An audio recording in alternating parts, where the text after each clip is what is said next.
બ્રહ્મા અને વિષ્ણુએ ભગવાન શિવને પ્રણામ કર્યા છે, શિવલિંગ પ્રાપ્ત થયું છે, પણ ચરણમાં બેસી અને બ્રહ્માજીએ વિષ્ણુ ભગવાને સવાલ કર્યો છે, પ્રભુ એક વસ્તુ, આપ પંચાનન રૂપે પ્રગટ થયા છો, ભગવાન શિવ પંચાનન છે, પંચાનન એટલે પાંચ મસ્તક વાળા, પાંચ મોઢા વાળા.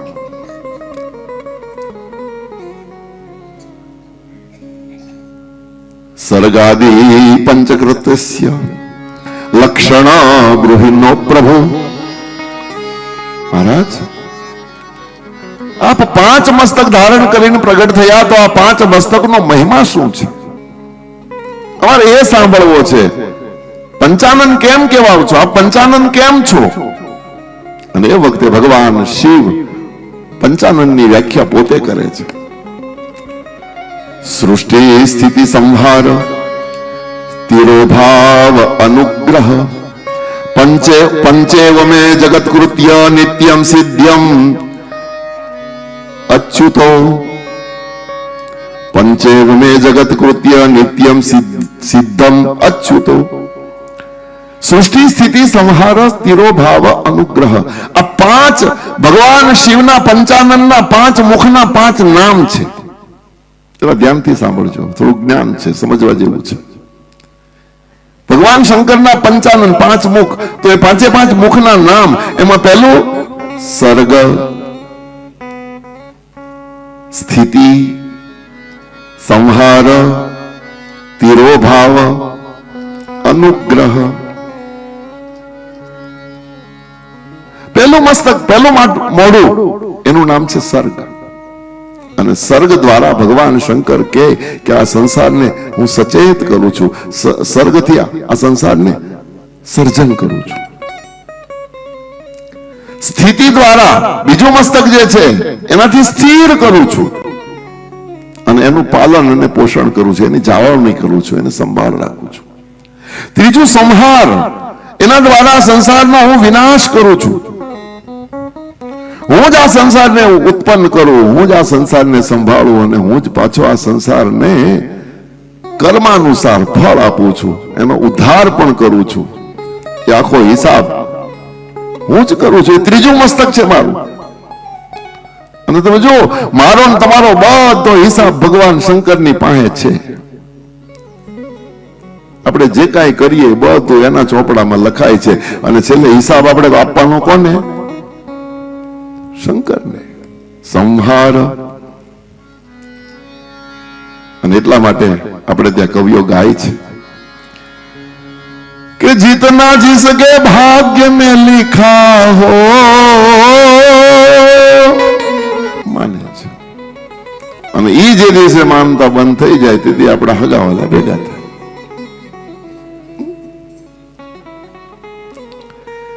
તો એ ભગવાન શંકરનું ત્રીજું મુખ છે સંહાર. સંહારમાં ઉદ્ધાર. ચોથો છે તિરોભાવ. ભગવાન શંકરનું ચોથું મુખ તિરોભાવ. અને તિરોભાવ એટલે મને ને તમને આ સંસારમાં જે મોહ, માયા, કામ, ક્રોધ, લોભ, ઈર્ષા ઘડીએ ઘડીએ બદલાવ કરે. આપણે સવારથી સાંજ સુધી સમજવા જેવું છે. સવારથી આપણે સાંજ સુધી કેટલી વખત ક્રોધ કર્યો, કેટલી વખત લોભ કર્યો, કેટલી વખત કામ આવ્યો, કેટલી વખત ઈર્ષા આવી, કેટલી વખત દંભ આવ્યો, એ નક્કી કરવાનું. સવારથી સાંજ સુધી આપણે એકલો ક્રોધે ન હોય, એકલો લોભે ન હોય, એકલી ઈર્ષા ન હોય. આ વારા ઘડીએ મને તમને બદલે અડધો કલાકમાં આમ ને અડધો કલાકમાં તિરોભાવ. ઘડીકમાં લોભી થઈ જઈએ, ઘડીકમાં ઉદાર થઈ જઈએ, ઘડીકમાં રોવા માંડીએ, ઘડીકમાં હળવા માંડીએ, ઘડીકમાં ક્રોધ કરવા માંડીએ. આ કોણ કરે છે? ભગવાન શંકર કરે છે. ભગવાન શંકરનું એ ચોથું મુખ છે જેનું નામ છે તિરોભાવ. અને પંચમ મુખ એનું નામ છે અનુગ્રહ. અનુગ્રહ એટલે કલ્યાણ, કૃપા, દયા. એ પંચમ મુખથી જ ભગવાન શંકર આ બધા જ આખા વિશ્વના ઉપર કરુણા વરસાવે છે, દયા કરે છે. ભગવાન શંકર સ્વયં બોલ્યા છે આ પાંચે પાંચ મારા કર્મો છે, એ કર્મો મુખના રૂપે તમને પ્રદર્શિત થાય છે. એ પંચ મહાભૂત પણ છે. જેને હું તમે પંચભૂત કહીએ છીએ ને, ક્ષિતિ, જલ, પાવક, ગગન, સમીર, પૃથ્વી, આકાશ, જળ, વાયુ અને તેજ. આ પાંચ ભૂત, એ આ પાંચ ભૂત આ સર્ગ, સ્થિતિ, સંહાર, તિરોભાવ, અનુગ્રહ. સર્ગ એટલે પૃથ્વી. પૃથ્વી એ સર્ગ છે, સર્જનહાર છે, કાયમ માટે ઉગાડતી જ રહે. તમે જોજો, તમે કાંઈ ન કરો તોય ત્યાં કાંઈક ઉગે. પહાડો ઉપર જાઓ તો ન્યાય તે તમને લીલોતરી દેખાશે. કોઈ જગ્યા ક્યાંય ખાલી નથી, કારણ કે સર્ગ છે, સર્જન કરે છે. સ્થિતિ એટલે જળ, જે પાલન અને પોષણ કરે છે. મને તમને જીવન કોણ આપે?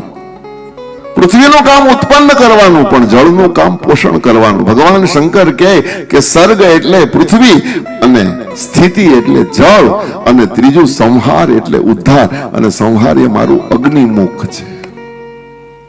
અગ્નિ આ સંસારમાં મને તમને આમ લાગે દજાડે, પણ દજાડતો નથી. અગ્નિ, હા, એનો ઉપયોગ તમે કેવી રીતે કરો પછી ત્યાં વિવેક આવે. બાકી અગ્નિ જ મને તમને જીવાડે છે, અગ્નિ જ મને તમને બાળે છે. ત્રીજું તિરોભાવ. તિરોભાવ એટલે વાયુ. ઘડીકમાં એ ગરમ થઈ જાય, ઘડીકમાં એ ઠંડો થઈ જાય, ઘડીકમાં એ ધીમો વહેવા માંડે, ઘડીકમાં જોરમાં આવે, નળિયા ઉડાડી દે, ક્યારેક ક્યારેક તો ચક્રવાત બને. બસ આ મારા તમારો તિરોભાવ એ વાયુ ભગવાન શિવનું ચોથું મુખ છે. અને પાંચમું અનુગ્રહ એ આકાશ છે. પૃથ્વી, જળ, અગ્નિ, વાયુ અને આકાશ, આ પાંચ ભગવાન શંકરના પ્રત્યક્ષ મુખ છે.